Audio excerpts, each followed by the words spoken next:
হযরত ওসমান গনির মতো সাহাবীকে তাকে তার খেলাফতের জমানায় তিনি নাকি গনিমতের মালকে আত্মীয় স্বজনের মাঝে অন্যায়ভাবে বন্টন করে দিয়েছেন। তিনি নাকি স্বজন প্রীতি করেছেন। পৃষ্ঠায় পৃষ্ঠায় এক পৃষ্ঠায় 6টা মিথ্যা মওদুদী সাহেব লিখেছে।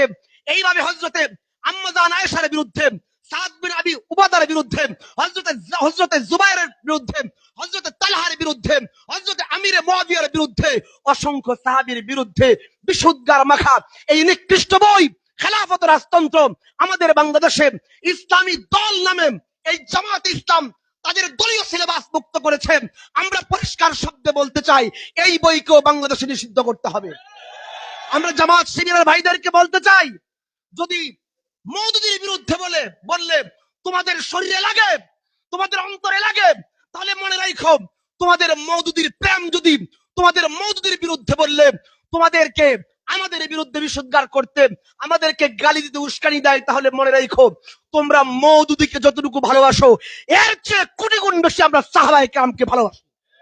সাহাবায়ে কেরাম যেইভাবে নবীর ইজ্জত আবরু হেফাজতের জন্য ডানে শহীদ হয়েছেন, বামে শহীদ হয়েছেন, সামনে শহীদ হয়েছেন, পেছনে শহীদ হয়েছেন, নবীকে হেফাজত করেছেন, আমরাও নবীর সেই সাহাবায়ে কেরামের ইজ্জত হেফাজতের জন্য যতদিন তোমাদের কলম বন্ধ না হবে, তোমাদের জবান বন্ধ না হবে, উলামায়ে দেওবন্দের একজন সন্তান জিন্দা থাকতে মওদুদীবাদের মুখোশ উন্মোচন। আসসালামু আলাইকুম ওয়া রাহমাতুল্লাহি ওয়া বারাকাতুহু। হামিদাও ওয়া মুসাল্লিয়াও ওয়া মুসাল্লিমা আম্মা বাদ। বাংলাদেশ ইমান আকিদা সংরক্ষণ কমিটির উদ্যোগে আয়োজিত আজকের এই মহতি ওলামা মাশায়েখ কনফারেন্সে উপস্থিত দেশের শীর্ষস্থানীয় বরেণ্য ওলামায়ে কেরাম, আজকের গুরুত্বপূর্ণ 3টি আলোচ্য বিষয়ে আজকের এই কনফারেন্স আহ্বান করা হয়েছে। যেহেতু লম্বা আলোচনা করার কোনো সুযোগ নেই, আমি 3টি বিষয়ে শুধু কয়েকটা শিরোনাম বলবো। এর মাঝে 1 নম্বর বিষয় হচ্ছে হিজবুত তাওহীদ। আমরা বড় আশ্চর্য হয়ে লক্ষ্য করেছি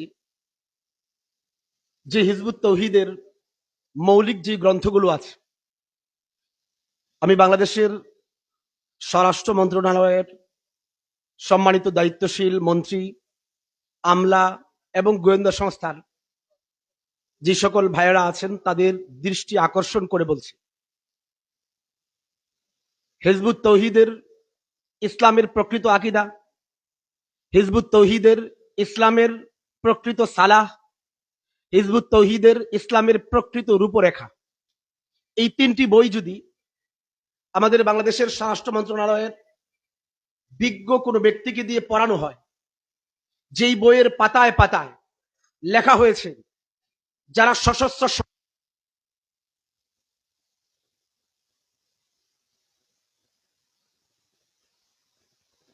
যারা অস্ত্র সহ যুদ্ধ করে না, তারা উম্মতে মুহাম্মদী নয়, এমন কথা প্রকাশ্যে বই লিখে যারা এই বই প্রচার করতেছে, তারা কিভাবে আমাদের বাংলাদেশে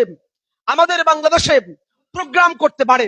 তারা কিভাবে আমাদের বাংলাদেশে তারা এই দেশে তাদের দাওয়াতকে প্রচার করতে পারে?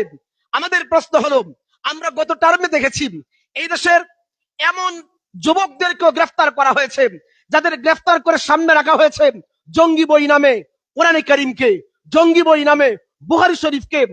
তো যাদের দৃষ্টিতে বাংলা বুখারী জঙ্গি বই হয়ে যায়, যে প্রশাসনের দৃষ্টিতে বাংলা কোরআন জঙ্গি বই হয়ে যায়, তাদের কাছে হিজবুত তাওহীদের প্রকাশ্য অস্ত্র সহ যুদ্ধ না করলে মুসলমানদের কাতারে জায়গা না দেবার বক্তব্য থাকার পরেও তাদের বই কেন জঙ্গি তালিকায় হয় নাই, আমরা এই প্রশ্ন রাখতে চাই।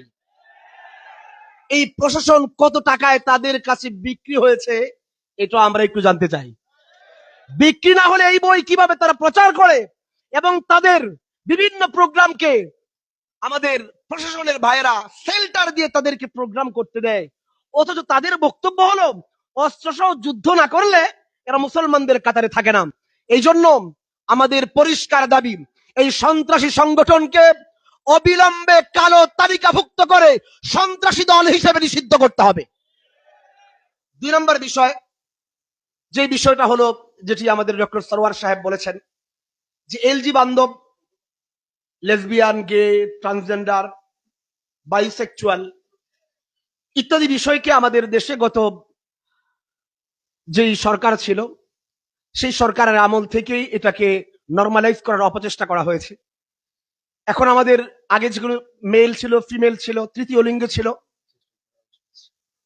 তো এখন এটা আমার বলার আসলে সময় নেই, আমি শুধু একটা অংশ বলি।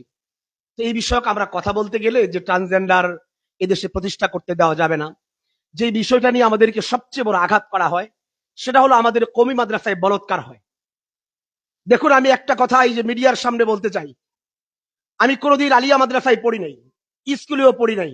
জীবনের প্রথম শিক্ষা শুরু হয়েছে কওমি মাদ্রাসা থেকে, শেষও হয়েছে কওমি মাদ্রাসায়, এবং ফারেগ হবার পরে কওমি মাদ্রাসার সাথী আছি। আমি একজন কওমি সন্তান হিসেবে বলতে চাই, যে সমস্ত ভাইয়েরা বলেন কওমি মাদ্রাসায় বলৎকার হয়, আমরা এই বিষয়ে কিছু বলি না। আমরা দ্ব্যর্থহীন ভাষায় আজকের এই মঞ্চ থেকে দেশের শীর্ষ আলেমদেরকে সাক্ষী রেখে আমরা বলতে চাই, বলৎকারের শাস্তি মৃত্যুদণ্ড করা হোক, এটা আমাদের কওমি সন্তানদের দাবি। বলৎকার যারাই করবে, কোন মাদ্রাসার শিক্ষক করলে তাকেও প্রকাশ্যে মৃত্যুদণ্ড দেওয়া হোক, কোন স্কুল কলেজ ভার্সিটির শিক্ষক করলে তাকেও প্রকাশ্যে মৃত্যুদণ্ড দেওয়া হোক। আমাদের দাবি পরিষ্কার, বলৎকার যে করবে, মাদ্রাসার ছাত্র করলেও মৃত্যুদণ্ড, স্কুল কলেজ ভার্সিটির শিক্ষক ছাত্র করলেও তাদেরকেও মৃত্যুদণ্ড দেওয়া হোক। এই দাবি তো আমরা তুলেছি। যারা বলে আমরা বলৎকারের পক্ষে, তাদের কাছে আমরা প্রশ্ন রাখি, তোমাদের সাহস থাকলে তোমরাও বলো সমকামিতার শাস্তি, বলৎকারের শাস্তি এই দেশে প্রকাশ্যে মৃত্যুদণ্ডের আইন করা হোক।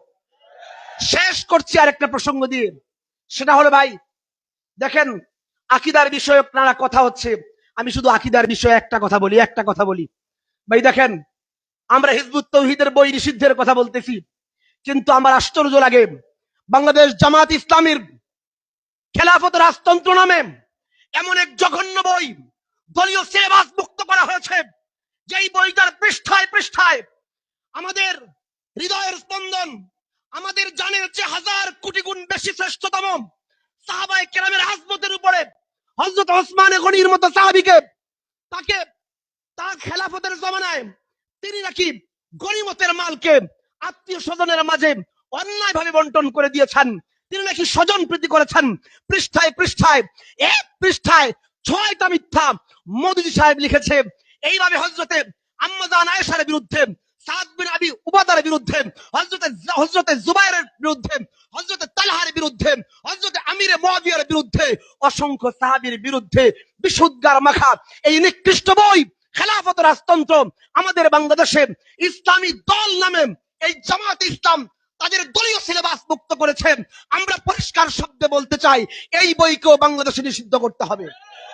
আমরা জামাত শিবিরের ভাইদেরকে বলতে চাই, যদি মওদুদীর বিরুদ্ধে বললে তোমাদের শরীরে লাগে, তোমাদের অন্তরে লাগে, তাহলে মনে রাখো, তোমাদের মওদুদীর প্রেম যদি তোমাদের মওদুদীর বিরুদ্ধে বললে তোমাদেরকে আমাদের বিরুদ্ধে বিশুদ্ধার করতে, আমাদেরকে গালি দিতে উস্কানি দেয়, তাহলে মনে রাখো তোমরা মওদুদীকে যতটুকু ভালোবাসো এর চেয়ে কোটি গুণ বেশি আমরা সাহাবায়ে কেরামকে ভালোবাসি।